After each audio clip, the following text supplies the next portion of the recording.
Hey YouTube, I've got something a little different new again for this video.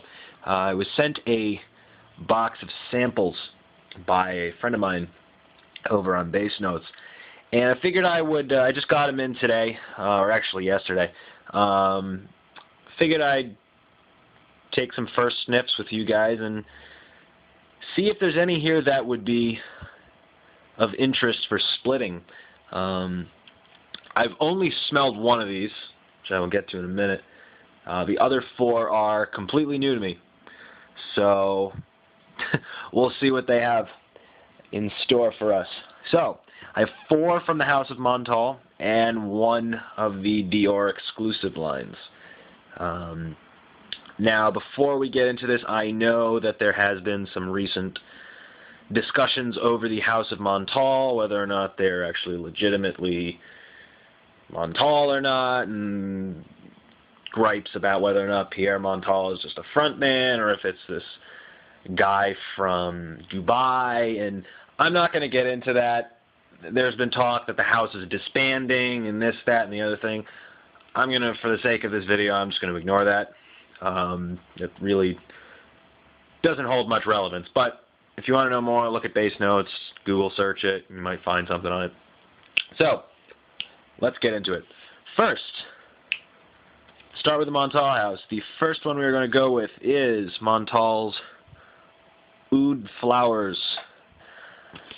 Now, one of the problems that a lot of people say with the let's get it out with the Montal house is that their juice is too repetitive.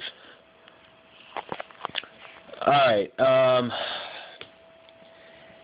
yeah, I can see where they're coming from. The gripe is that they have so many fragrances, but they're all the same thing. Oud, flowers, oud, rose, oud this, oud that, and they're too redundant. This one, I can see that. The notes as listed on Fragrantica, they say there's rose absolute, geranium, guaiac wood, teak wood, bergamot, and musk. And at first sniff, not as much oud in here. This one really is just dominated by the rose and the geranium. More so to my nose by the geranium. It's kind of a dirty flower. I've not smelled Rose 31 from Le Labo, but I've heard that that's a very dirty rose fragrance. So this one might be somewhat similar to that. I do get a little bit of musk, a little bit of freshness from the bergamot, but not a whole lot. Really, not a whole lot of oud either. Really, this just seems like a whole lot of geranium with a little bit of rose and some musk, and maybe some faint oud. I don't know. It's okay. Nothing fantastic. But is it split worthy? I don't know. We'll have to see. So next one we're going to go to is called Atare. Also from Montal. Let me grab the thingamajigger. Atare. Now this is not one of their ouds, supposedly, but let's see what this gives us. Okay, yeah, this one has oud in it. I don't know. Sorry for the blockage there. I don't know why it's not listed in their thing, in their oud line.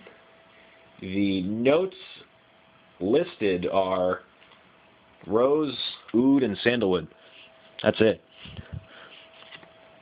So, this baffles me as to why it's not called Atare Oud or whatever. This is a much lighter rose.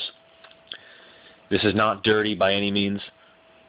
This really is pretty straight up oud and roses, but definitely more rose in here.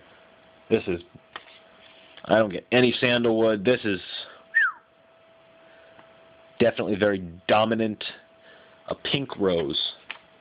That's the kind of, I don't know much about roses to begin with, if you know what the difference is between the smell of a red rose, pink rose, purple rose, white rose, whatever. But this one definitely is a very light colored rose as opposed to the darker kind of black rose notes that you find in Ombre Nuit or Noir de Noir, some of the other ones that I've been doing lately. This one is, it's quite feminine too. It's on the feminine side. A guy could pull this off. It does say that it's for, supposedly, men and women. I don't know. Split-worthy. Again, this one, Oud Flowers, they're all kind of the same vibe. It's not really, not a lot of difference between these. So, next, another Montal. This one's probably not as different. Oud Rose Petals. You can see where everybody's coming from with these redundant comments about the house. Let's see what this one gets. Oh, yeah. Very similar. I mean, it's well done, but I don't know. Yeah, I can smell the differences. There definitely is more in here than just roses and oud. This definitely has the sourness kind of that you get with oud. That kind of, Montal is known for having a very sharp oud in there that they use. It's kind of their house oud, so to speak. This one, you definitely get that. The rose is a little bit more toned down than it was in Atare. Let's see. Notes here. What does it say? We've got oud, teakwood, cedar, gaiac, saffron, and roses, obviously. Yeah, I can... Saffron, yeah, that makes sense. This one gives me a little bit of a Noir de Noir vibe. That's probably the saffron coming through. I don't know. Again, I don't see the need for the three of these. The Oud Rose Petals, Oud Flowers, Atare, they're so similar. Why not just make one and do it really well? Not that they're not good. These, so far all three, there's a very well blended. They're very good. They're definitely not synthetic, but is it necessary to have all three, really? I don't know. Next one, and the last one from the Montal line, is the Rockstar. Can you read that? That is, well, it's supposed to say that's black oud. This is the one I have worn. I wore it last night when I went out. So I do have some experience with it, but let's give it a spray and go from there. Yeah, no, this is what I remember. This one, this has a very sharp oud opening, with the rose.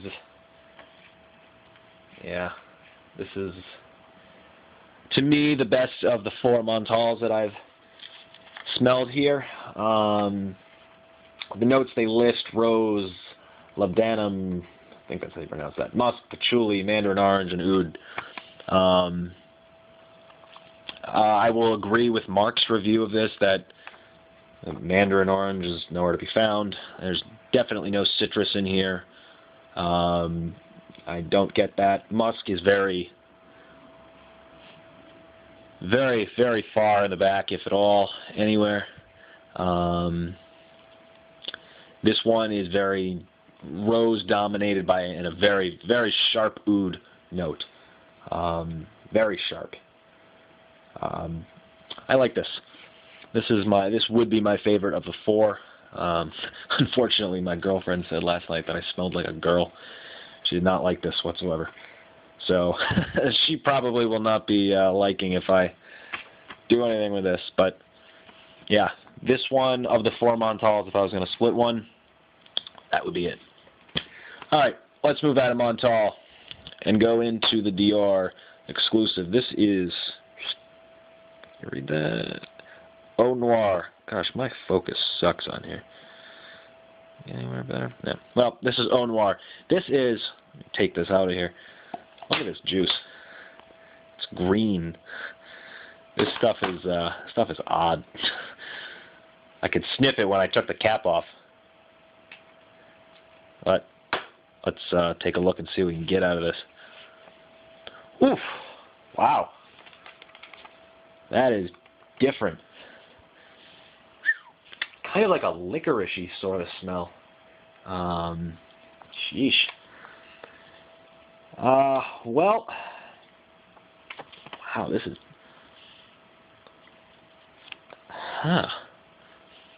This kind of smells like licorice green coffee. Really is, and I admit I'm cheating a little bit because I have the notes sitting next to me. But yeah, this really... Whew. I could see this could be something that a certain kind of person would really love, and another person would just absolutely despise this. It's not that it's terribly offensive, it's just that it's so different. Wow. Let's see, what are the notes? What do we got for notes here? According to Fragrantica, we got spice sage, fresh anise, lavender, Virginian cedar, coffee, leather, vanilla, and violet. I definitely get the anise and the sage. That's probably where the licorice kind of vibe is coming from. Lavender, cedar, and coffee. Yeah. Out of those, lavender and coffee would be the dominants. And I do get some vanilla on the bottom. It's got a little bit of a vanilla bean vibe to it. It's more of a vanilla bean than straight up vanilla. Violet, yeah, a little bit, not a whole lot. Not really getting too much in the way of leather right now.